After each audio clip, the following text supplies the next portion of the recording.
Hello guys, আজকে পলি ফুলরি রান্না করতেছে। এই যে দেখুন, ফুলরি শুধু পেঁয়াজ দিয়ে ফুলরি রান্না করতেছে। এই যে ফুটা করতেছে আর দিতেছে, এই যে ফুটা করতেছে। এই যে দেখুন, এই যে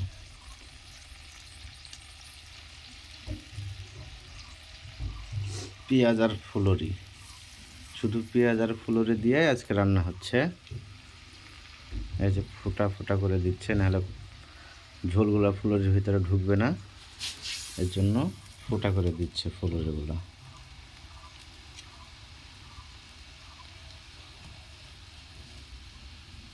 কটা করে ফুটা করছো? ওই কড়া অত জানা জড়া করে দিয়ে এখন